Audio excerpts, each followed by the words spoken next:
Okay, I think we can get started. We're up to 340 participants and growing by the minute.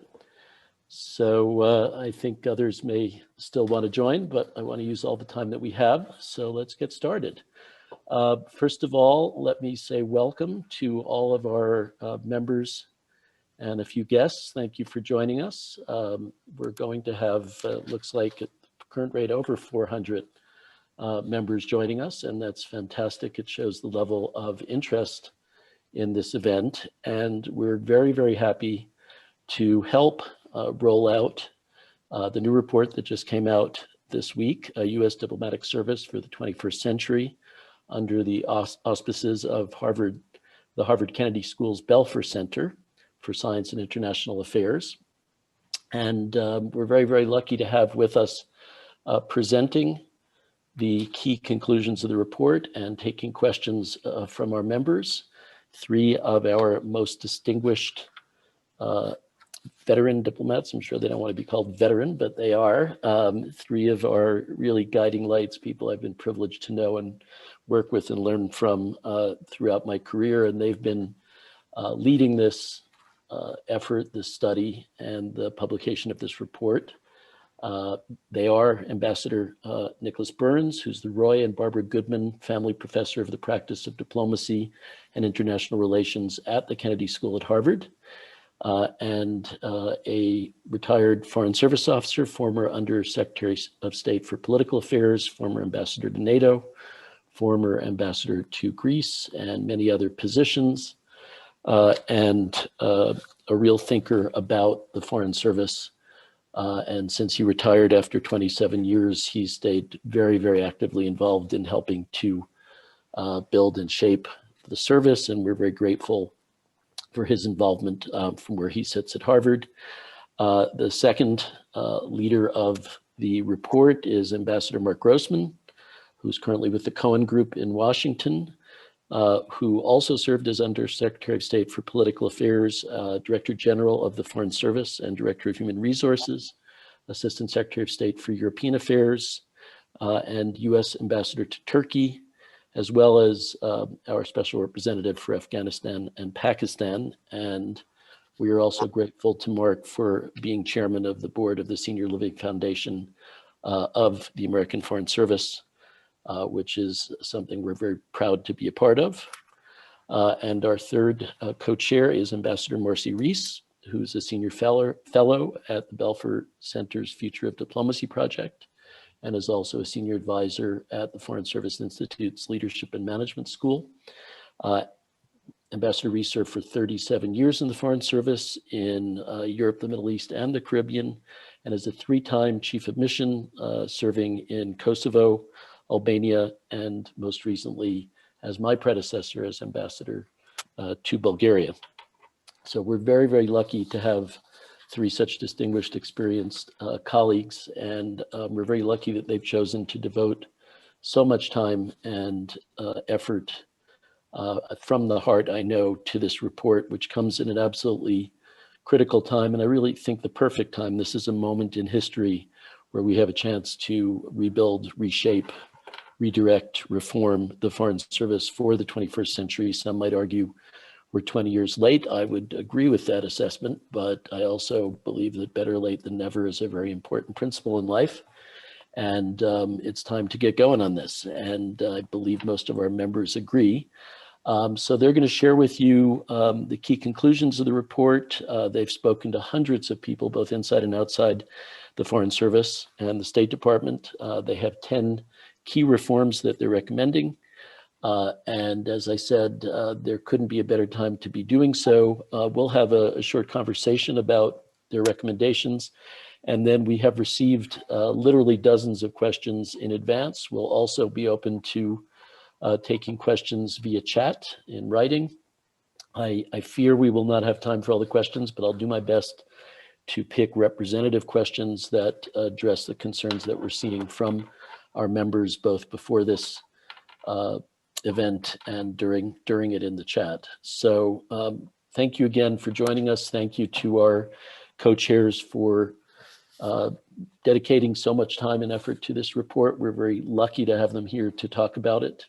I think it's going to be something we'll be discussing a lot in the next 6 to 12 months at least, and hopefully for many years going forward. So with that, welcome again to everybody, and let me turn over to Ambassador Burns. Eric, thank you very, very much, and good afternoon, everybody. It's so great. I've been scrolling through the Zoom screens to see so many friends and former colleagues from the Foreign Service. Thank you all for spending time with us. I'm here with my longtime friends and colleagues, Ambassador Marc Grossman, Ambassador Marcie Ries, the three of us, and Nancy McEldowney. Ambassador Nancy McEldowney undertook this project, really started 2 years ago. And actually, Marc and I had a beginning conversation about this 3 years ago.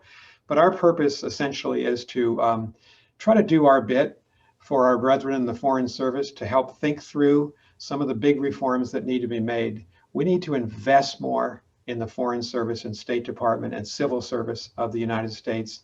And we need to lift up the State Department and make it a higher performing organization. So that was our motivation.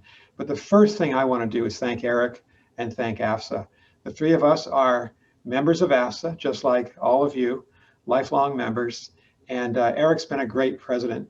And we couldn't have done this report without Eric. He was with us every step of the way. He bears no responsibility, by the way, for any of the recommendations that we're making today. And I understand that AFSA, people in AFSA may have agreements or disagreements. Let's get into those. But Eric's been terrific. In fact, this year, back in January, you remember the pre-pandemic days you could actually travel. We met in Washington in Eric's conference room. And we began the project by listening to the State Department historians tell us about the Foreign Service Act of 1924, when Americans at that time had to think about the greater responsibilities that we had in the world following World War I. They told us about the Foreign Service Act of 1946, where our global responsibilities just exploded around the world after the Second World War. And they told us about the Foreign Service Act of 1980, when I was an intern in Nouakchott, Mauritania. Marc was just beginning his career, I think in Pakistan, if I'm not mistaken, at the time, long time ago. That's where we started, and we're deeply grateful to Eric and to the AFSA leadership and to the AFSA membership for a lot of the ideas that informed this report. I also wanted to thank, on behalf of Marc and Marcie, the Una Chapman Cox Foundation, which has always been so supportive of the Foreign Service, the civil service, officers, specialists, our entire industry, and they supported our project. And along with 4 individual donors from our Harvard University Orbit Network. So we're very, very grateful to the Cox Foundation. I know that Ambassador Lino Gutierrez, our good friend, is on the line, and I wanted to salute him on behalf of Marc and Marcie and thank him for his efforts. What we want to do today is present our argument that the United States needs to invest more in the State Department and lift up diplomacy. Let me just tell you a little bit why we conducted this project. We were concerned, we've been concerned for years, that the State Department is underfunded, that it hasn't had, maybe especially in recent years, adequate leadership, that diplomacy in effect has been sidelined since 9/11 in many ways by respective administrations, not just the Trump administration, around the world. And that we thought, if we could do something to help the current serving Foreign Service officers, civil servants, and specialists, we wanted to do that. And so we argue in this report that the United States needs a stronger Foreign Service, a more high-performing Foreign Service. In other words, a more effective Foreign Service. And we also argue 2 other things, that this is probably this decade, as President-elect Biden and Vice President-elect Kamala Harris prepare to take office, diplomacy is going to be a more important tool in the American national security arsenal. We've asked the military and intelligence communities to carry a lot of the weight, as all of us know, because we serve with them as our friends and colleagues since 9/11, through the 2 big land wars in Iraq and Afghanistan. And there's no question we're entering a time in global history when diplomacy is going to be more important. Because if the agenda for the next decades is we've got to do something on climate change, and we've got to get back into the World Health Organization, diplomats will do that work.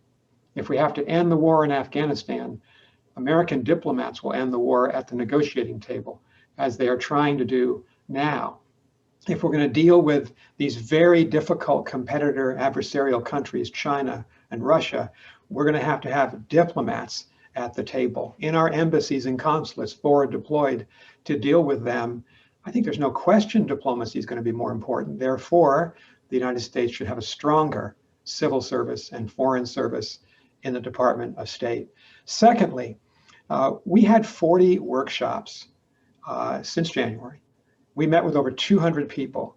And when we met with our military and intelligence brethren, we met with 4-star flag officers, 2 former chairs of the Joint Chiefs of Staff, 2 former CIA directors, and the people who led the transformation efforts in both places. Here's what they told us. They said, every once in a while, every once in a generation, you have to look within yourself in a service like the military or intelligence community or like the State Department and foreign and civil service. And you've got to be honest about your failures, honest about what's not working, and you've got to commit to reform. As the military did after Vietnam, that led us to Goldwater Nichols. As the intelligence community did after the failure of intelligence on 9/11, the failure of intelligence on the Iraq War 2003, they reformed themselves. And it just seemed to us, it made sense that we retired members of the Foreign Service, but especially the active duty civil servants, foreign service officers, specialists, that they would want to reform their institution with a lot of help from the next administration, the Biden administration, we hope, so that we can be, as a community, as effective for the American people as we have to be. So that's our reason for being. I told you about the 40 workshops, over 200 people. We talked to lots of active duty foreign service officers at the junior officer level, at the mid level, at the senior level. We talked to specialists. We talked to civil servants. And those were invaluable meetings to us because those are the people living with the issues right now. We talked to the recently departed, some very unhappily departed, some unwillingly departed, fired in the troubles of the last 4 years. We talked to a lot of senior officers, including a lot of people on this Zoom call, and we just tried to listen to how we should go about reforming the State Department. We also reached out to the Trump administration because this is a nonpartisan project. I'm a professor at Harvard, and our home here is Harvard University for the project, and Harvard insists that we be nonpartisan, and we were. And we had conversations with the Undersecretary for Management, President Trump's undersecretary, the counselor of the State Department, our great friend Carol Perez, the Director General of the Foreign Service, and our great friend Dan Smith, the Director of the Foreign Service Institute. Those were invaluable conversations for us. There is reform taking place. There is an initiative for reform that the Pompeo State Department has launched. As you would imagine, we've also reached out and have had extensive conversations with the transition team, the Biden-Harris transition team. We did this before the election, and now we've done it just in the last couple of days and weeks after the election. In addition to that, we wanted to reach out to people with real wisdom. And so we met with Madeleine Albright and Colin Powell and Condoleezza Rice and Hillary Clinton in separate meetings. They were very enthusiastic about this project. They had tons of ideas. They didn't necessarily agree with everything we wanted to do, but they gave us a lot of insights. And we talked to Susan Rice and Steve Hadley and Tom Donilon, 3 former national security advisors who know us well. They've all worked at the State Department at high levels. They've worked with us from the White House. We thought that was an important perspective. And of course, we've reached out to members of Congress, Republican members of the Senate and House, Democratic members of the Senate and House, and staff members of the important committees, Senate Foreign Relations, House Foreign Affairs, that will have a lot to do with State Department reform. And again, you get lots of different ideas and different reactions, but we believe there's a possibility of a bipartisan consensus that state needs to be strengthened. They may not be able to agree on all the elements of that, but I heard at least Marc and Marcie, a lot of the Republicans, as well as the Democrats, saying we had to do something to strengthen the State Department. Finally, we wanted to reach out to citizens, because after all, everything we do in government is on behalf of the citizens of the United States. And we met with more than 800 people in World Affairs Council meetings in places like Nashville and University of Nebraska, Lincoln and Peoria, Illinois, Cleveland, Boston, Massachusetts, where Harvard is, obviously Boston, Cambridge. And those were invaluable meetings to hear what's on the mind of Americans as they look out in the world, to hear their anxieties and frustrations, as well as their aspirations for the women and men of the State Department. So that's what we did. We did a lot more than that, but I'm trying to be quick in summarizing it. And we've developed a 71-page report. I think it's on chat. And if you want to, you can go into the report and read it as we discuss. If you want to see our executive summary, which is about 2 pages long, 10 recommendations, action steps that we think the next administration and Congress should take. If you want a printed copy of the report, why don't you just let us know on chat? We'll copy that. We'll send you a printed copy. We should have printed copies by next week, just before Thanksgiving. So it's a real pleasure to be with you. Here are our 10 recommendations, and Marc and Marcie and I will share in the responsibilities to present these to you, and then let's have lots of good discussion and good questions. Recommendation number 1, the new president, Joe Biden, and the new Congress, Republican and Democrats, should work together on a bipartisan basis to define a new 21st century mission for the Foreign and Civil Service and a new mandate for the Foreign and Civil Service. What do we mean by that? We think the State Department should be restored in its role, big roles. One is to play a major part in policymaking in Washington, D.C. State's been sidelined in many respects from that role. 2, the State Department, our embassies and consulates, 275 of them around the world, they're the lead executors of any administration's foreign policy. They're in charge of execution of American foreign policy, and restore the role of our ambassadors as the president's personal representative and the leader of the country team in embassies around the world, because that role, we've heard from the military and intelligence officers retired, they say that role is being undercut in many parts of the world. That's our first recommendation. Marc.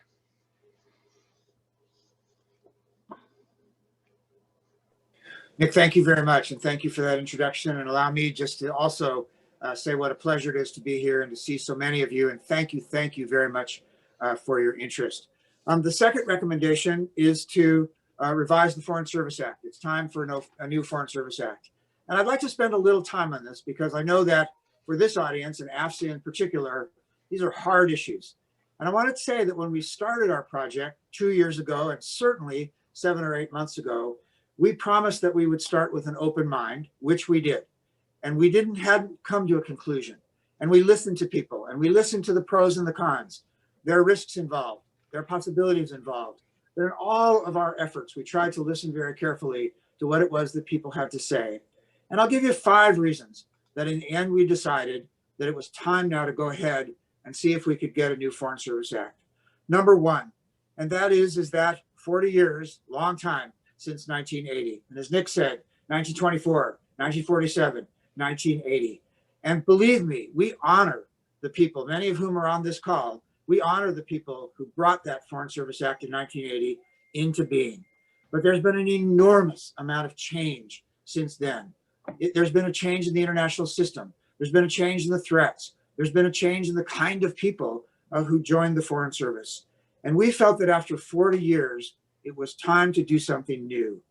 Second thing is, you will see in our report, just as I said, that we honor those who put the 1980 Act together. We also honor what's in it. And you will see very clearly in the report that there are principles which we believe should move unchanged from an act from 40 years ago to today. And one of the things that we've said very clearly in this report is that we would oppose a new act that didn't encompass these principles. And they're the ones that you'll recognize: a career foreign service, a non-political foreign service, criteria for ambassadors, up and out, worldwide availability, peer review, all the things that are so important to that act of 1980. And as I said, we're committed to being opposed to anything that doesn't repeat those principles. Third reason we came to this conclusion, and that is we listened carefully, as Nick said, to our colleagues in the military and the intelligence community, but mostly to our colleagues in the military. What did they say? They said, if you don't get these new things you want in legislation, it won't happen. It'll be gone. Someone else will come along and have a higher priority. And I'll give you a perfect example. We're going to fight again for a 15% float for training in transit, right? 2,000 more people for the State Department. And the military said, if you don't get this in writing, doesn't be in legislation, you will never succeed in doing this over the long term. Fourth, I believe this is really the foundation for so many of the other recommendations that we've made. And fifth, very importantly, we found, as Nick said, a very great reservoir of people on Capitol Hill and in our community as well, who said, let's think about this. Let's think about it seriously. Let's see if we can't try this going forward. One other point that I'd make, and that is people have talked to us and said, well, but you can't leave this writing to somebody else, right? We'll lose all the things that we have. And so one of the things that we've been considering, and I hope you don't consider this egotistical, is sort of continuing on with this project. And one of the possibilities would be to make our own suggestions of what should be in that law. Nick, if you'd allow me, I'd go on to number 3, the change in the culture. So the next of these items is to change the culture. And you all know this is a hard one. This is the one that takes the most effort. But again, I go back to the conversations we had inside of our community and with our military colleagues who said, unless you're prepared to have a brutal self-examination, the rest of the reforms don't happen. I refer you again to the text of the report. The first thing we start with are all the good things about the Foreign Service culture, about the patriotism, about the service, about the sacrifice, about families. And those are the really great things we have inside of our culture. But you all know, and I won't go through them, there are a lot of ways that our culture gets in the way of doing the best job. And it's about telling truth to power. And it's about telling the truth to ourselves. And it's about finding ways to be high performing. There's a whole list of them in the report. And we think that that change now has to come, and it has to come from self-examination and from within. One more point about culture, and that is there's a lot of conversation about risk, as you can imagine. People say, oh, people in the State Department, people in the Foreign Service, they don't like risk. And one afternoon in one of our sessions, somebody said, excuse me, look at the plaques at C Street. People take plenty of risk and have since the beginning of the Foreign Service. And so there's risk that's physical and there's risk that's policy. And we want to make sure there's a distinction. The question is, how do you get people to do more on the risk side on policy? In terms of the question of physical risk, it's one of the reasons we support the effort of the American Academy of Diplomacy to change the Accountability Review Board so that people can get out and do the job that they signed up to do. Thank you very much. Those are my 2 for the moment. And we have a fourth recommendation, and that is that diversity has to be a first order strategic priority. And there has to be a relentless focus on diversity. Why do we say that? In our 40 workshop meetings, and these workshops, some of them had 20 and 30 people in them, we heard more about the lack of diversity in the State Department than any other issue. We heard more anger, more genuine passion, a desire for reform, particularly on the part of our younger officers, than on any other issue. And the situation is, quite frankly, unacceptable. We have failed to produce a foreign and civil service that is like America and that looks like America in the great tradition of our multiracial, multi-ethnic, multi-religious society. Here's some data points to illustrate that. If you look at the senior Foreign Service now and look at the percentage of African-American officers in the current senior Foreign Service and the percentage of Latino and Latina Americans in that senior Foreign Service, it really hasn't changed much. In 20 years, we have not made progress. Both groups underrepresented. Let me give you a second data point. President Trump appointed 189 ambassadors over the last 4 years. 5 of them have been African American. During President Obama's administration with Joe Biden, 46 of their ambassadors were African Americans. During George W. Bush's administration, 44 of his ambassadors were African American. We've moved backwards in a very dramatic way. And there's a passion in Congress about this. We met with Democratic members of the House Foreign Affairs Committee, and they want to force change, push change, and they're right to do it. And I think people on the Hill in both parties understand that this situation is untenable. So we are recommending that the next Secretary of State and next Deputy Secretary of State take this on as their personal responsibility. Some people said, and we say too, the State Department should have a Chief Diversity Officer. That's a good idea, but it won't work. That person cannot succeed if the Secretary of State and the Deputy Secretary of State don't make this their abiding passion when they're in office. We also think that legislation is necessary to create an ROTC program for the State Department. And that would allow the State Department to go into high schools and to go into much the way the military does, and to our universities and graduate schools, and encourage young people to think about a career in USAID or think about a career in the civil service or foreign service, and have the government help them pay for that. And in return, they owe, of course, the government years of service. This wouldn't be on the scale of what the military has. There's no need for that. But we are not recruiting the number of people we need to make the State Department fully American in terms of what that means in American society in the 21st century. What was also really stood out to us were all the affinity groups in the State Department. These are employee-led groups. They form on their own, and they're a repository of really good ideas, of best practices, of innovation. They're pushing for reform. They're incredibly impressive people. They had a big impact on us. And I remember one of them said in a very long 3-hour meeting we had with them, structural problems require structural reforms. So we're proposing structural reforms. And the last thing I'll say in terms of what we should do, you remember all of us were rated every year in those EERs, our employee evaluation reports. There was a little box that your superior had to check. Is this person sensitive to EEO concerns? And that frankly is just not good enough anymore. We believe promotion from the junior officer to the mid-level, from the mid-level to the senior level, from senior level to DCM and ambassador should be dependent upon and contingent upon, has this person mentored someone? Has this person actually worked to advance the cause of diversity in 21st century America? And if you have, you can be promoted. If you haven't, you should not be promoted. There is widespread agreement among the affinity groups that this has to happen, and we agree. And we meet on 2 weeks after the death of one of our great colleagues, Ambassador Ed Perkins, an African-American, a leader in the Foreign Service, a mentor to a lot of people on this Zoom call, for his legacy and for the legacy of all the minority populations that have served in the State Department for so many years and been denied advancement and been denied opportunities for too long.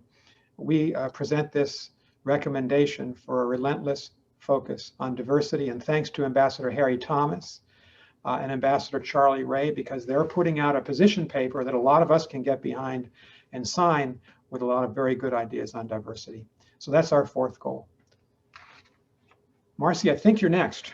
I think I'm next up. So first of all, I just want to say really quickly, it really is a thrill to see how many people are interested in this and to see some old friends. And thank you so much, AFSA, for doing this.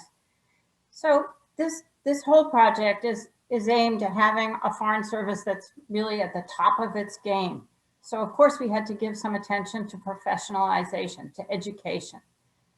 When Colin Powell came to the State Department, he talked about how in his 35-year career, he had had 7 years of education and training, and he was fond of asking others around him, so how much training did you have? And they would all say, well, except for language training, maybe a couple of months.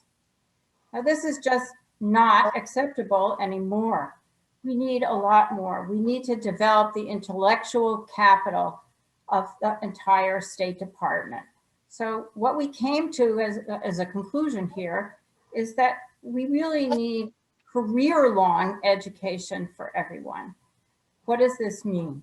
It means that when everyone enters the State Department, they would have 6 months of training, preferably together, foreign service officers, generalists, and civil servants. Then again, in the mid-level, another 6 months, and finally at the senior level, another 6 months. The focus here, we think, should include the kind of tradecraft and short-term training that we have now, but it should encompass a larger body of knowledge. There should be more focus on current and future challenges, on strategic thinking, on leadership, and also, of course, improving our diplomatic skills and tradecraft. This is so important for our service. If we look around the world, foreign services everywhere have gone to this blueprint.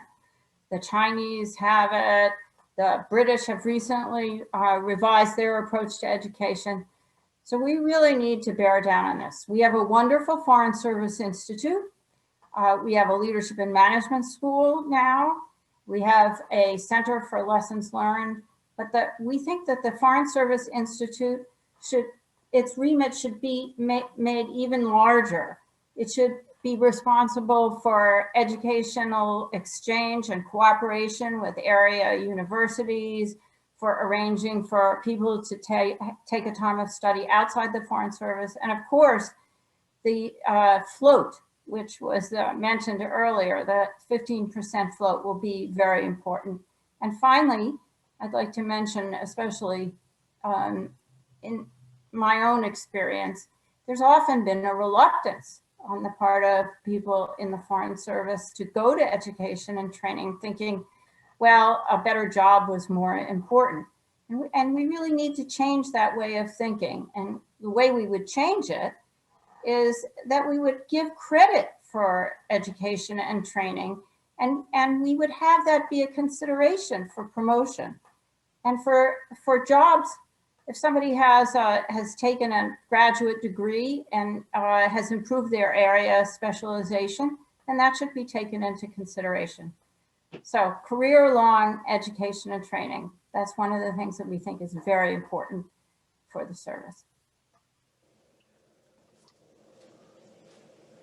Thanks. I think I'm next on the sixth recommendation, making the personnel system more modern and more flexible. And here, every single person who is on this call has got 100 ideas about how to do that. So I thought I'd just focus in, if you'd allow me, on some numbers, because here I think numbers are crucial. Both Marcie and Nick, and also I did in my first presentation, talked about that 15% float for training and transit. The 15% float that would allow enough people to get the kind of education that Marcie has just talked about, get people to that education and let them stay there.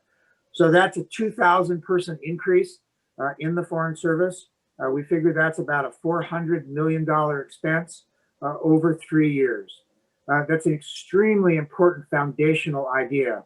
And that's where we start with trying to make this personnel system work better for all the people who are part of it. You'll then see in the report that we try to tackle the question of, well, what's the right size for the Foreign Service? Shouldn't the Foreign Service be bigger overall? And so we came to a two-part thought. Number one is, again, 2,000 people. That's the requirement. We then said to ourselves, well, there's two things then you'd have to ask yourself. One is, let's get the right balance between service in Washington and service overseas. More Foreign Service people should be serving abroad than in Washington, D.C. And let's see if we can cut down the size of some of these enormous embassies that were created as a result of the land wars, and also other large outposts where embassies are probably too big. And once you come to those two new ideas, we decided that we would recommend that the service then again grow between 1,400 and 1,800 people. Again, an expense probably $600 to $800 million over 4 years. And I would say, and working with people who are more expert in this than we are, that number would be very much focused on people who do IT, people in the medical field, OMS. That's where the gaps are, and those are the gaps that have to be filled. So again, it's 15% now over 3 years, a decision about where people are serving and how they're serving, and then we believe a 4-year effort to increase the service by another 1,400 to 1,800 people. I've also got the next action, number 7, which is mid-level entry. And here, I think it's very important to start with the question of why. And let me give you several reasons of why we decided to make a recommendation for a defined mid-level entry program. Number one, the world of work has changed, and everybody we consulted talked about the new ways that people are doing work and want to do work and think about their careers. And that's all true. But what we said to people was, yes, that's important, but it's not 100% important, because in a diplomatic service, hierarchy and discipline and experience still matter to the proper conduct of American diplomacy. And so the question is, how do you balance these things? And so we have recommended a defined mid-level entry program to try to get people into the State Department who have the specialized skills that we need to be a high-performing foreign service. People in AI, people who do food security, people who do all kinds of expert things that are required today for the country to serve its citizens. When I say defined, here's what I mean. And again, you'll find this in the report. To start small, 25 people in a first year, 25 in a second year, 50 people in a third, and then evaluate how you're doing. And if you want to go forward, then have a cap of 500 mid-level entrants total. And if you consider that against the larger foreign service, we think that's manageable. Third very important point, criteria. Very strict criteria, non-political, pass rigorous tests, and extremely important as well, worldwide entry. Next, another reason to do a mid-level entry program is diversity. What did we hear? We heard that you want to promote diversity and inclusion, but even if you hired many new, diverse, and inclusive people at the junior level, you can't get there until 20 or 25 years from now. And so a certain number of people brought in helps you with the diversity questions. And finally, there's a lot of talk out there, and we heard a lot of it, about other ideas, about people who would, quote, deprofessionalize the foreign service and let people drop in and drop out for 5-year careers. You'll see in the report, we oppose those kinds of ideas. But one of the things we all learned as diplomats was you can't fight something with nothing. And so one of the things that we are trying to do here is find the right balance in today's conversation about mid-level entry. Final point for me, and that's to establish a diplomatic reserve corps. Again, not a new idea, but one we think whose time has come for a couple of reasons. One is to help with the surge capacity and emergencies all around the world. And secondly, to again find a way to bring in the specialized expertise that we think is required today. There's a third reason I'm really attracted to it, and that's the reciprocal aspect of it, which is to say that people who came to the service, who came to the State Department, did time, did a deployment, came for the 2 weeks, would go back into their home communities and say, people at the State Department, they're serving the citizens of the United States of America. Again, we think about 1,000-person reserve corps, manageable amounts of money, but we think there as well, so that you could have a way to think through a better personnel system, ways to bring people in and out, would enhance the capacity of the service to serve the American people. So Nick, I turn it back to you for nonpartisanship. Thank you. We just got 2 more recommendations, 9 and 10, to tell you about, then looking forward to your questions and comments. Our 9th recommendation goes to the heart of the foreign and civil service, and that is to make us resolutely nonpartisan and to increase opportunities for foreign and civil service officers in the key ambassadorial and senior level positions. A couple of data points. The Department of State has more political appointees inside the Department of State than any other US cabinet agency. And as you all know, we're one of the smaller US cabinet agencies. That's data point number 1. Data point number 2 is that of our 23 assistant secretaries of state, and they're the critical ambassadorial level line managers of American diplomacy, not a single one of them right now is a Senate confirmed foreign service officer. We believe this could be the first time in a century where we're in a situation where essentially the State Department is not being led below the secretary and deputy secretary by the civil service and the foreign service, but by political appointees. So we think, and this has been very unpopular in Washington, D.C., in both political parties as we test market it, we think that 75% of our assistant secretaries of state should be career foreign service and career civil service, career officers. Right now, it's 0. We think it should be 75%. We think the position of Undersecretary of State for Political Affairs should always be a career foreign service or civil service officer. We think one of the other 4 Undersecretary of State positions should be a career officer, so that the foreign and civil service are present in the leadership of the Department of State. On ambassadorial appointments, I think everybody here knows the post-World War II ratio is that about 70% of our ambassadors come from the career ranks, civil and foreign service, and about 30 political appointees. All of us have served with some very fine political appointees in both political parties. We're not trying to exclude political appointees. All of us have also served with political appointees whom we wished had never applied for the job in the first place or served as ambassador. And our view is that the foreign and civil service should be 90% of the ambassadors of the United States of America. And we should have a ratio of 90-10. As we have test marketed this, we've been called lots of names. I was personally called essentially stupid to recommend this by a member of Congress. I won't identify that person. Both political parties are invested in this. This is not a Trump or Obama thing, but we think it has to change. It's going to be the hardest recommendation to change. I will not name the former secretaries of state, some of them, a couple of them who said this is a really good idea, but it's going to be really difficult to convince any administration to do this. But we put it this way. We're the only country in the world that has this system. Some countries have a few of their ambassadors from political ranks, but not 30%. In the Trump administration, try 48.5% of their ambassadors have been political appointee ambassadors.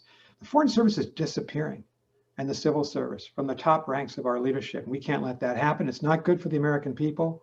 We are the better trained people in the career services for these jobs, and we hope our brethren can compete for them. To make it easier for our political masters in both parties, we said, look, you can just roll these in, achieve these targets by 2025. And we thought that might make it a little bit easier. It didn't really increase the welcome that we received on this. We're going to fight for this. We think this is really important, and we hope you do too. And that leads to our last recommendation. Marcie will tell you that we actually quizzed people on this recommendation, and she'll tell you about what happened.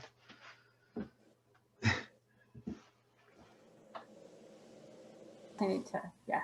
Yes, indeed, we did quiz people on this one. And actually, even we were surprised at how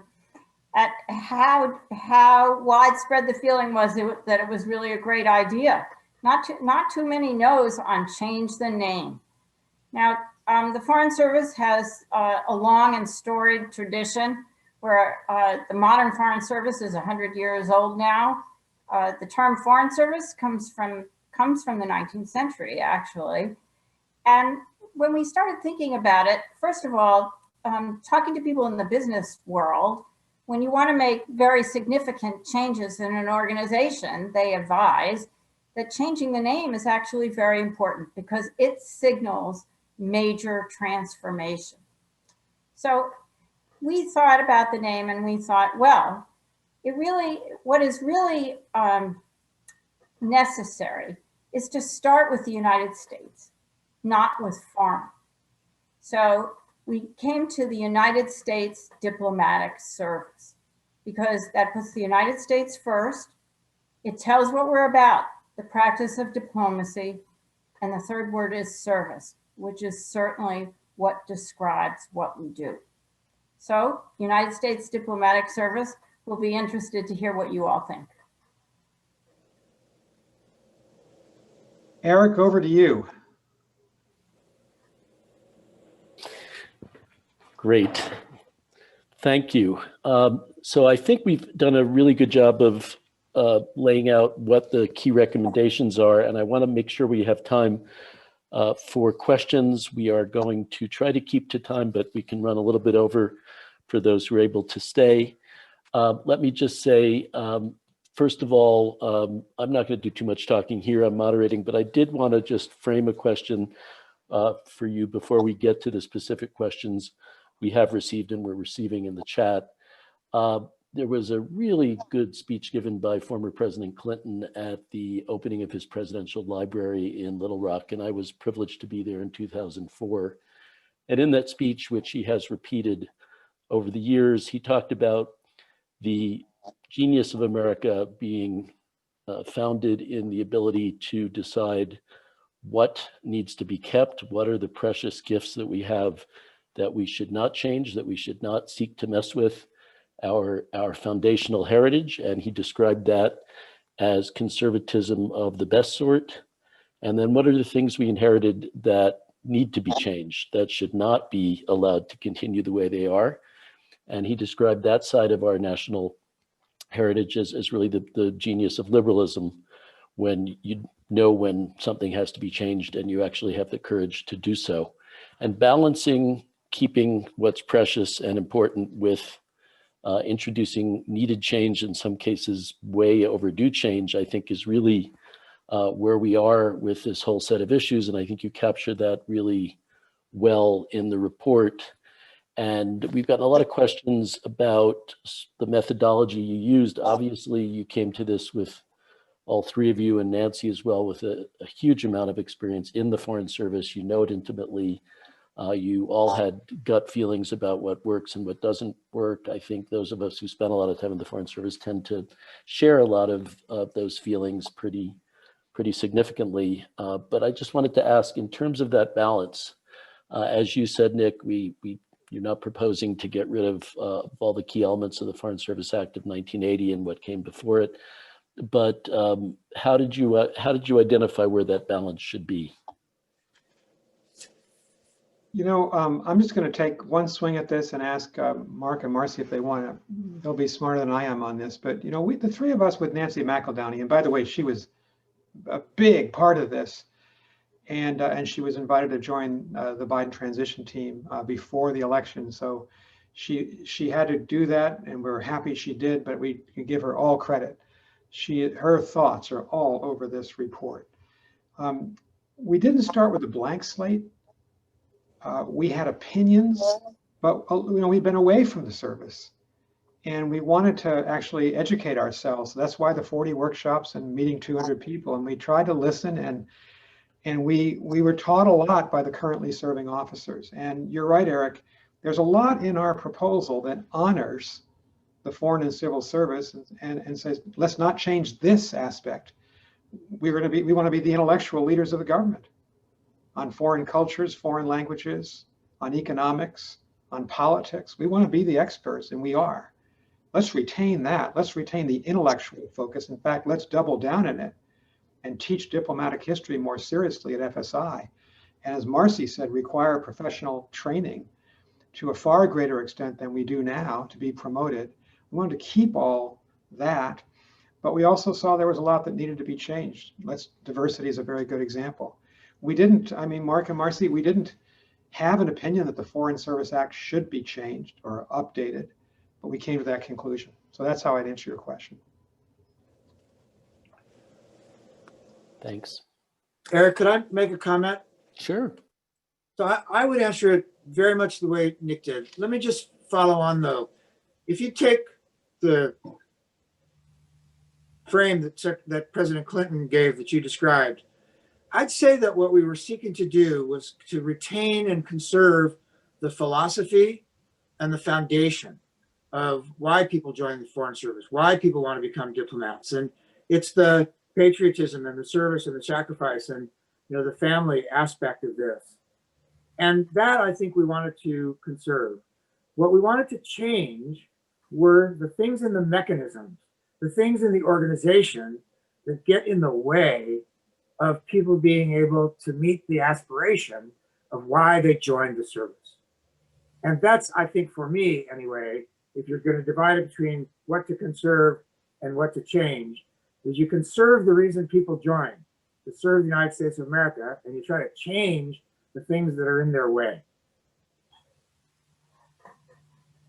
Thank you. I like that.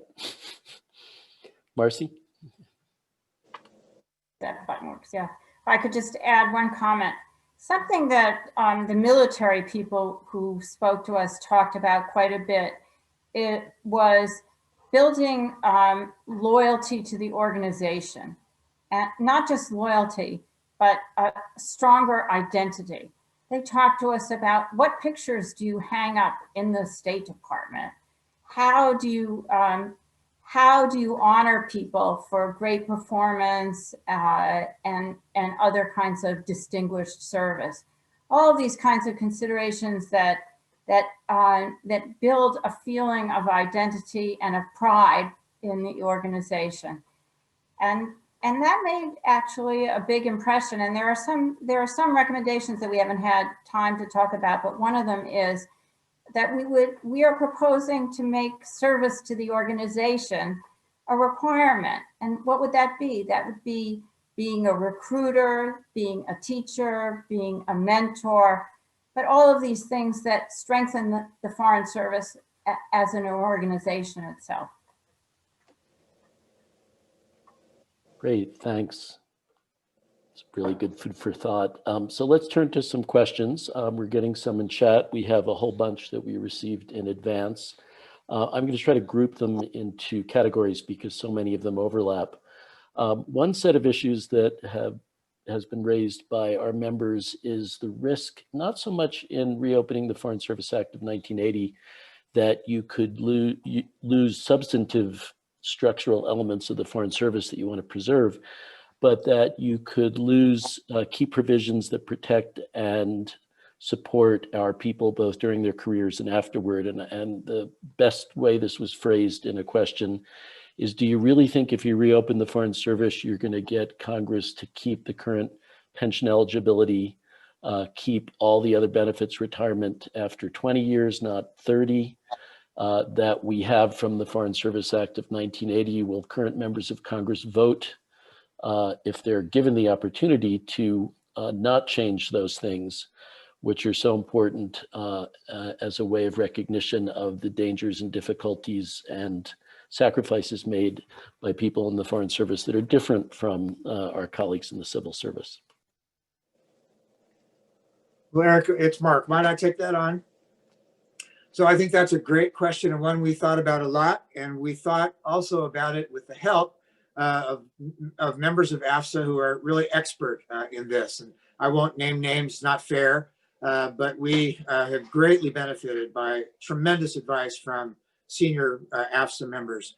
So if you look at the report, one of the things I promised was that in it was a long list of the things that we would keep from the 1980 Act. And in there are fully funded pension.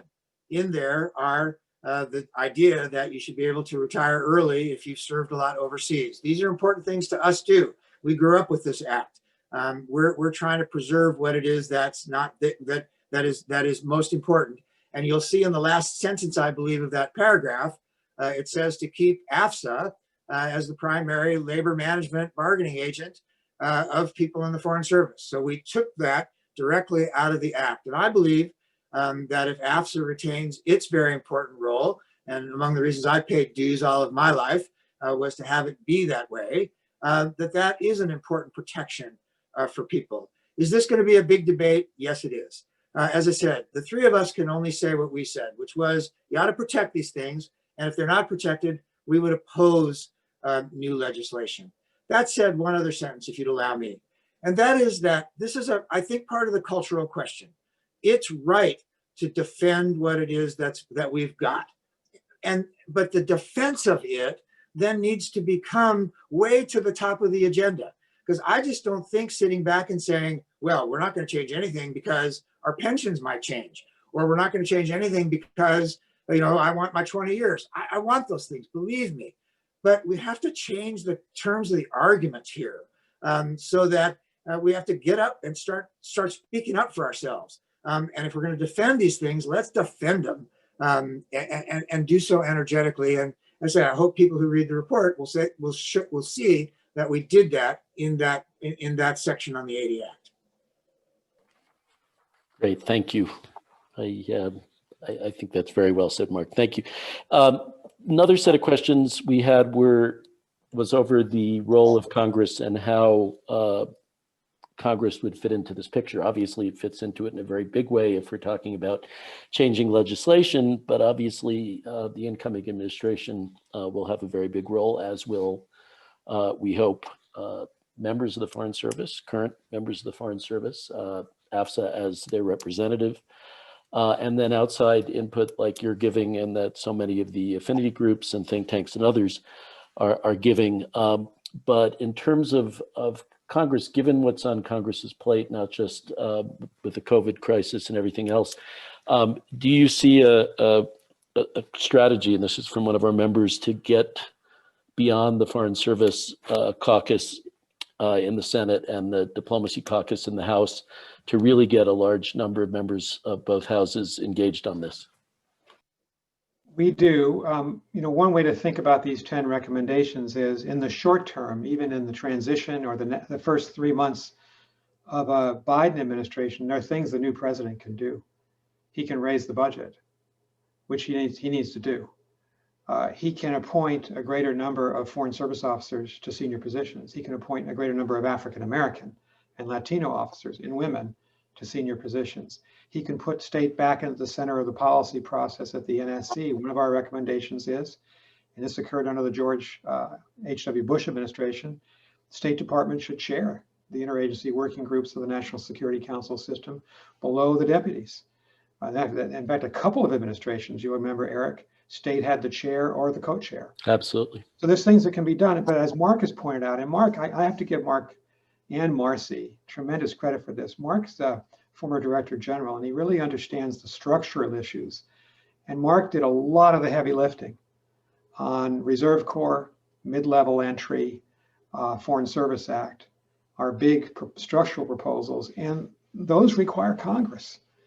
And so we've been working, we've been talking to members and staff of both parties, and we're convinced, we have our own private views, obviously politically, but we're convinced this has to be bipartisan. And so we're going to continue that effort in the months ahead, the three of us. Great, thank you. And AFSA will be glad to be part of that effort. We're going to go a little bit over. We're at 3 o'clock, but for those who have the time, please stay, and we'll do a few more questions. One set of questions we've got pertains to diversity, and in particular, an area that hasn't been mentioned, and that is both applicants and employees with disabilities. And this is a set of issues that the State Department is currently litigating in federal court. Marc mentioned worldwide availability. That is part of the Foreign Service Act. It's part of our heritage. In reality, however, it hasn't been enforced 100%, either certainly for existing members of the Foreign Service who have been granted great latitude if they develop a disability to stay in the Foreign Service, although there are still issues with things like promotions and assignments. And then on applicants to the Foreign Service, there already is some flexibility being given to applicants who could not be 100% worldwide available. But the big question now, which faces the current State Department management and will carry over to the new administration, is how to defend in this lawsuit a proposal that would have basically no barriers to admission for people with disabilities and would essentially end the policy of worldwide availability. There are issues with equity for people currently in the Foreign Service. There are issues of equity in terms of who does assignments in danger posts and hardship posts. At the same time, no one thinks, and AFSA collectively, we've talked about this, doesn't think we can just keep the status quo either. So as a subset of the diversity and inclusion issues, which are so important, might you have any thoughts about approaching issues of inclusion of people with disabilities? Well, Eric, I'm looking towards Marc and Marcie. I don't believe we were briefed on this by either the Trump team or any of the affinity groups, but this is not the end of our process. We kind of conceive of this as a living document. We're looking for new ideas, and this is certainly an issue that we should look into, but it wasn't part of the report because I don't believe it was part of our research, but correct me if I'm wrong, Marc and Marcie. Yeah, Marcie, do you mind if I go ahead? I'll take that as a yes. No, Nick is right. We did, though, as part of the conversation on diversity and inclusion, there was a spokesperson there, I think, who talked about disabilities, and we've tried to take that all seriously. Again, Eric, I think that it's like a lot of what you said about the report. It's how to find the right balance. I'm not in a position to comment, obviously, on what's in a lawsuit. But as Nick's, one of the things that we learned here, and we've done it a little bit today, is there's diversity, and then of course there's inclusion, and they're not the same thing. And I think this is particularly relevant to people who either start their careers with disabilities or develop them as they come along. So I think there's a balance to be struck there. We didn't deal with it specifically in the report, but as Nick said, no reason we can't as we go forward here. Great, thank you. Yeah, I think it is definitely going to be a set of issues that will confront us, certainly once this litigation concludes, but even before. There are a lot of people in the Foreign Service today for whom this is really important. So we'll be advocating for that, and I hope you can expand your research and engagement on that.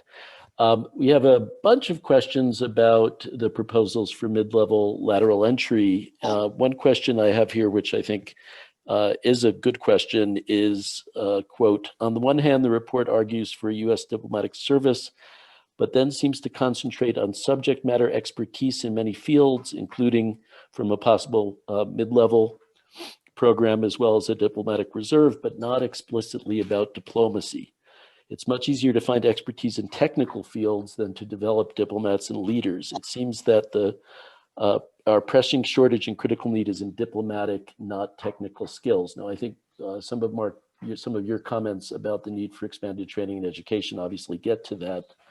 And that's also something that Bill Burns has talked a lot about. But I think that is a reaction we're getting is we are generalists, the generalist corps are generalists, and they're quick learners, and they're people with deep substantive expertise that they've developed over the course of a career. So where is that balance between skills as diplomats and technical skills? If I could just make 2 points about this. One is that, first of all, when we say diplomacy, we mean a very broad area of activities. We mean not just the person who goes to see the prime minister and talk about foreign policy issues. We mean our consular officers, who are our front door and who are the ones who are conveying the impression of America and who are helping to protect our country. We mean the management officers who negotiate virtually every day, and negotiation being a core diplomatic skill, and without whose activities these other sort of foreign policy activities wouldn't be able to happen. We certainly mean public diplomacy, because today diplomacy is not just talking to the government, it's talking to NGOs and every other constituency. And we certainly mean our economic and political officers. So our view of diplomacy is a very broad one, and that's why we talked about education for everyone, because we think that everyone should benefit from this much broader definition of what kind of education and training is required. Eric, could I make a comment on that, on the mid-level, on why it's important Sure. on the mid-level DRC, on the Diplomatic Reserve Corps, excuse me. So I think that's a great question. And part of it goes to the issue of how do you define diplomacy, right? And that's partially a cultural question. And that, as Marcie said, we want to try to define it as broadly as possible. That doesn't mean that people like myself, I was a generalist, right? I came through the Foreign Service, I made my way, I learned what I tried to learn, and I made my way forward. And that's a reputable and good thing to try to do, I hope. But what we're trying to say is that there are pieces of diplomacy today that actually require also some very specific skills. I'll give you 3 examples. I happened to do the event with the University of Nebraska at Lincoln. very interesting professor got on and talked to me about the international diplomacy that's involved in food security. Well, food security is a pretty important issue. And he said, couldn't there be some way for me, I'm a professor, but to come from time to time to the State Department and support the effort on food security? Exactly why I'm for a diplomatic reserve corps, I said.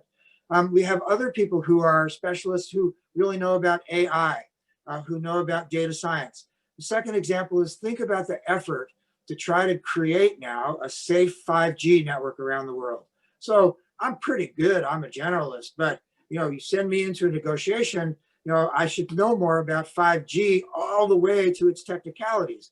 And I'd like to be able to call on people around the United States of America who could bring those kinds of skills into the service. And I think it would give us an enormous amount of flexibility. You'll read in, I hope your audience will read in the paper, we tried to say a wise system would combine the thought of the mid-level entry and the diplomatic reserve corps. Use the middle-level entry when you need to, use the diplomatic reserve corps when you need to. But the total is to try to support this expanded definition of diplomacy. We heard this business phrase, high-performing organization. And that's what we want to be. And to do that, sometimes you have to go and get some help. Thanks. I just want to mention, I see a comment from our USAID Vice President noting that AID's Bureau of Resilience and Food Security does just that. And so just because something isn't in the State Department doesn't mean it's not in the Foreign Service. But I did want to I don't want to spend our last moments on the mid-level entry question, but we did get a whole bunch of questions that relate to the fact that AFSA plays two roles and has since 1972 as the professional association of the Foreign Service, which advocates for the profession, for resources, for professional development, and for our national interest. And then very specifically as the union of the Foreign Service in all 6 agencies, which very specifically is charged with advocating for the interest of its members who pay dues to have their interests defended. And that's a challenge sometimes. Frequently, it's very easy to combine the two and we do both at the same time and everybody's happy, but not always. And this is honestly, I think, going to be one of those areas where it's going to be difficult to do both at the same time. And a lot of our members have raised that kind of question. We do have, as I think you learned in your research, a real shortage of overseas assignments, particularly at the mid-level. Particularly in certain cones and specialties.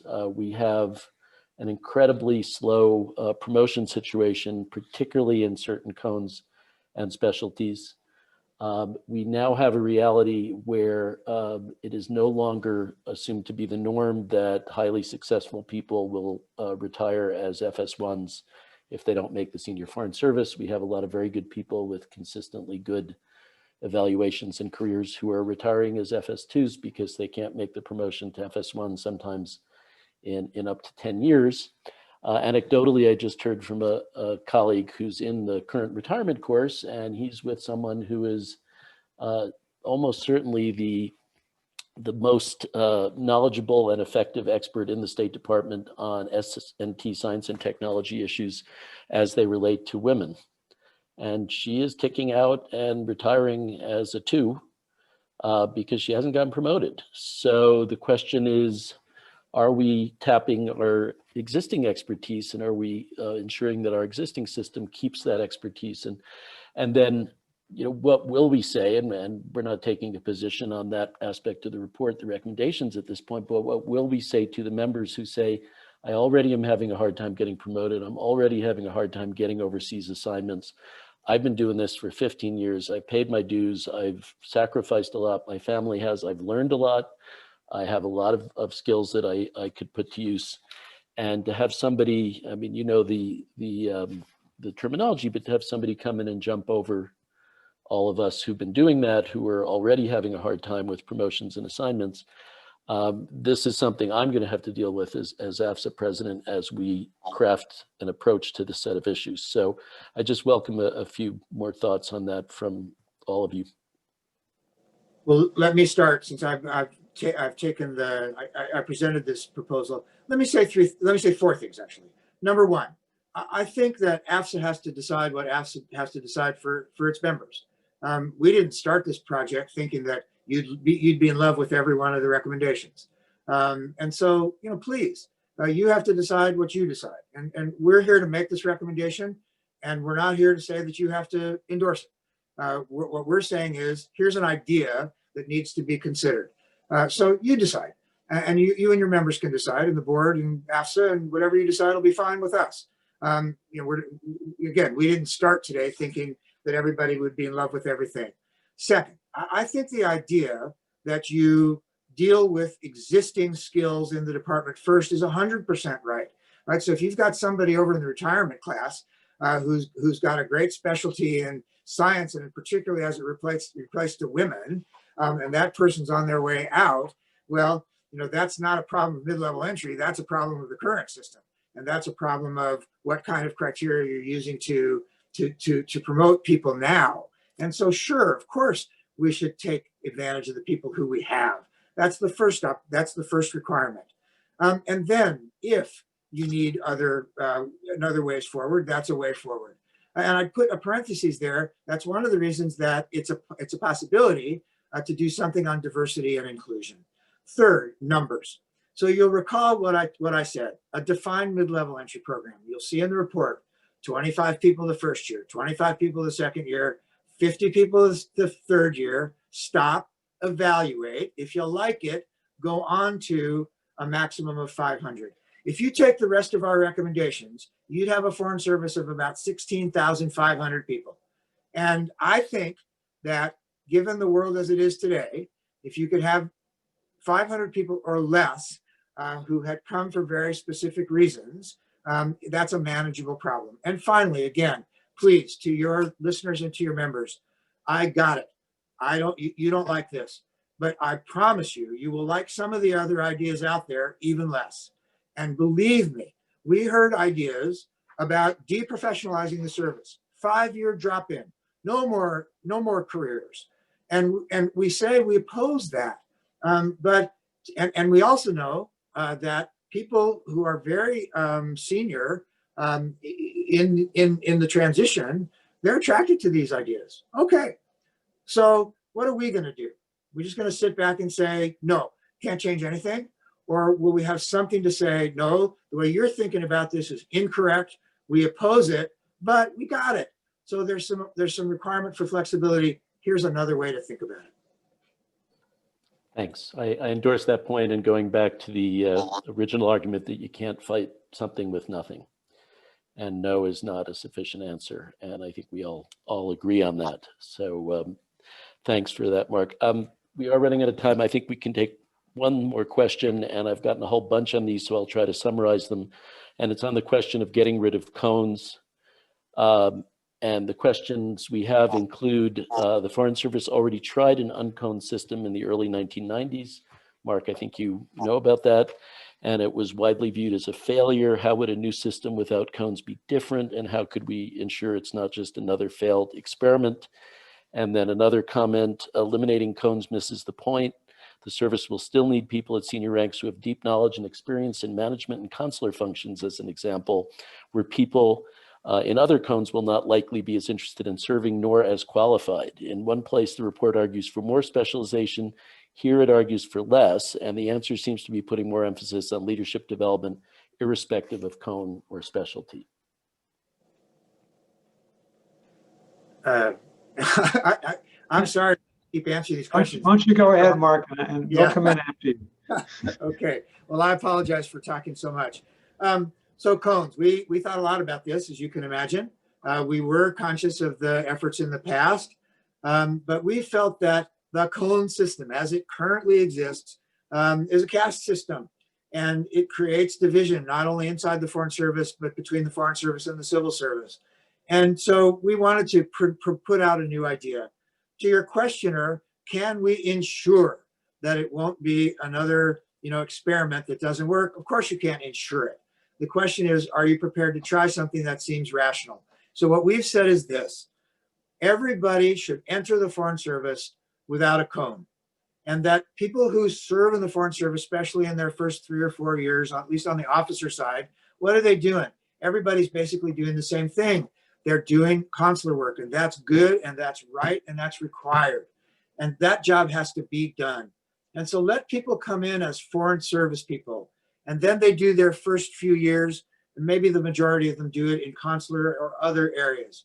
Then when they hit the threshold, from the threshold to the time that people become senior, we recommend that they don't chase cones, they chase competencies and capacity, so that when they get ready, those who wish to compete for senior ranks, they will have worked in all of the areas and be able to lead people who are in all of these areas. And you're right. Some people will say, I just want to do consular work, and I'd just like to be in management. That's fine. And there'll be a place for that. But the most senior people you shouldn't be an ambassador, be able to be an ambassador unless you can run and understand every part of your mission, right? That's first. And the second thing that drove us was, how is it possible to conceive anymore that consular officers don't do public diplomacy work? For goodness sakes, who sees more of the host country on a day-to-day basis than consular officers? Who, as a young who in an embassy, other than young consular officers, are the first people to supervise folks who are locally engaged staff, right? People there, consular management. But who thinks that you can be a political officer and not be supporting American businesses? That's not just the economic officer's job. And so we thought that there's value in recognizing that everybody's in this together. Yes, the work has to be done, but you want to have people who are promotable, who know how the entire business works, and they'll be your best leaders. Eric, you'll remember that when you and I were working together, I fought a losing battle to abolish the cone system 15 years ago. I think Marc has got it exactly right. There are too many divisions within the service, the foreign and civil service. And we need all of our men and women to be multifaceted in what they can do for the government. I mean, how much of a distinction really is there between a political and economic and public diplomacy officer? Very little. But we've got to rely on our consular and admin officers to be fully accepted in the officer corps as equals with the others. So we just see this as breaking down barriers and creating a unified force. And I know we've referred to the military a lot in the intelligence community, but boy, when you sit down with them, we sat down with 2 former chairs of the Joint Chiefs of Staff and 2 former CIA directors. They really take this seriously. They demand that their people are well trained, years of training in a 25 to 35 year career, and years of multifaceted service. And they actually demand, both the intelligence community and the military, that you can't get promoted unless you go outside the institution and serve in someone else's institution. We're very insular and we're very divided. And so, I could see Congress saying and maybe a new Secretary of State and President saying, we need young Foreign Service officers to have an excursion tour at the Department of the Treasury or the Department of Defense or with the CIA early in their career. One really good idea that came out of all these conversations was, maybe we should take our A100 officers and train them with military and intelligence officers in the first year of their career. And so multifaceted officers, you break down cones, you're more liable to get that. Thanks. And I recall that USIA, while it still existed, had all of its entering officers do rotations at their first embassies, working in every section and agency before they came back to do their core work. And that's also the kind of thing that we don't do, and we should consider trying, so that there's very early on an experience. AID has done some of that as well. I think we're out of time for questions, so I want to thank everybody else who submitted questions. I see there's an invitation from Allison to send your thoughts and questions to the Belfer Center to be fed into the process as it continues. So please take a look at chat for that. And it's been a really good discussion. And what I'd like to do now is just invite all 3 of you to say a few final words and thank you for what's really been a great opportunity for all of us.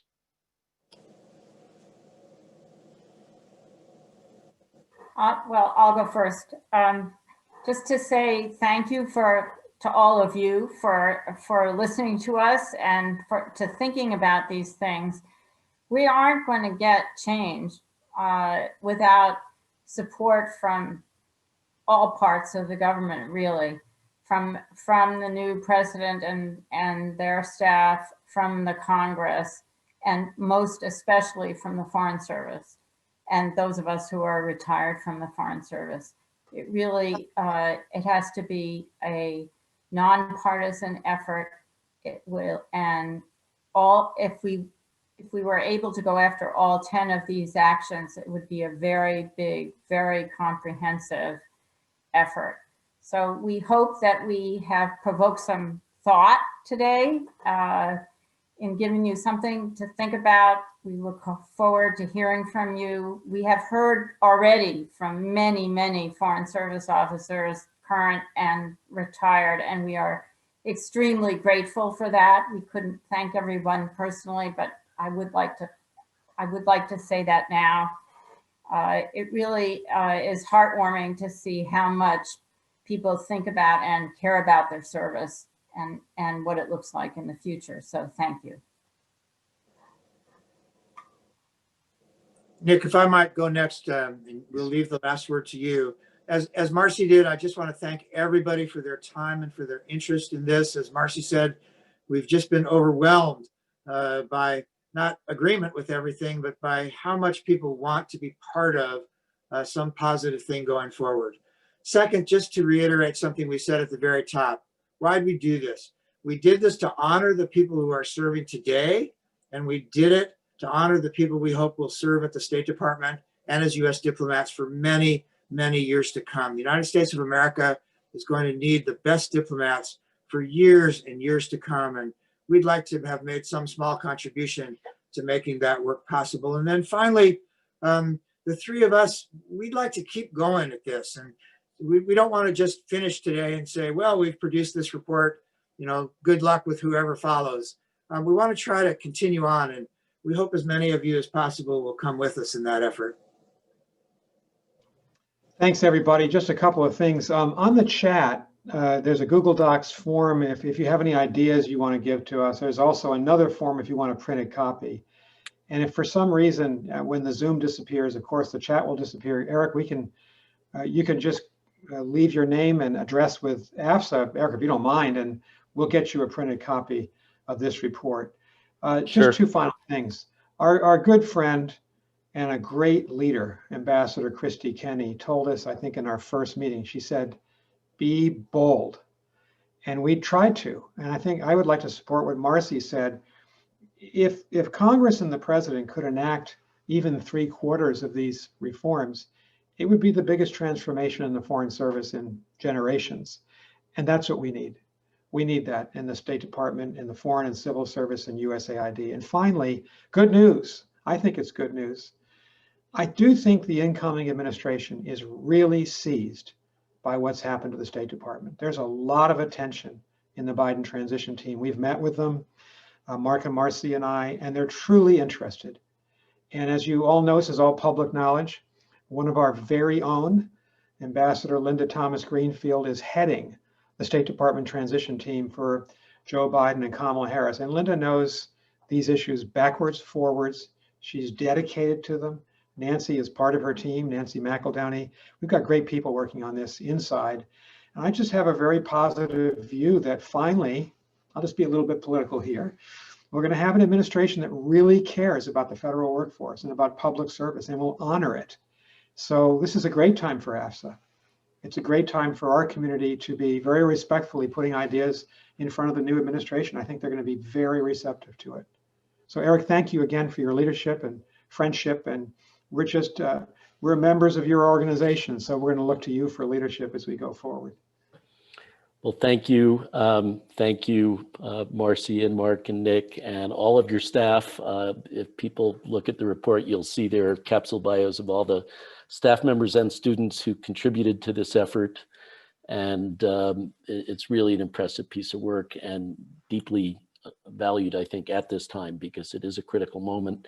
And to have this kind of roadmap, suggested roadmap, obviously it's a first step, but it's very substantive, very bold. I agree, and I agree with the need to be bold. On behalf of AFSA, I can tell you that we as a board, and I think I speak for the members, are committed to encouraging real change. And I think there are very few people who think we should keep things the way they are. But as I said, I can also assure our members we will go into this process looking out for the welfare and the interests and the needs of our members and our obligations to our members and the US government's obligation to people who have sacrificed a lot, whose families have sacrificed a lot in service to their country. I think we can find the right balance there.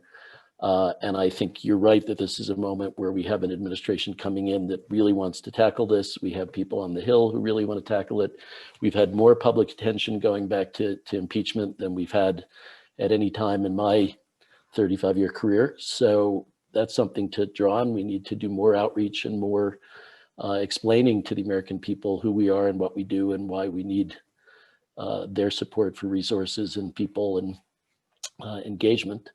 But that's the job. And I think this report really is going to help us move forward in the coming year. And obviously we all hope 2021 is an improvement on 2020 in so many ways.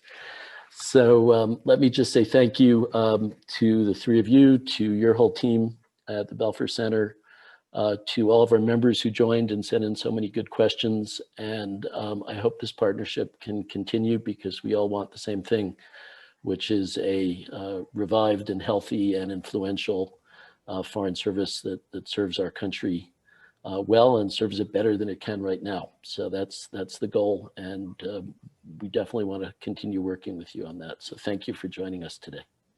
Thanks, Eric. Thank you, everybody. Thank you. Thanks.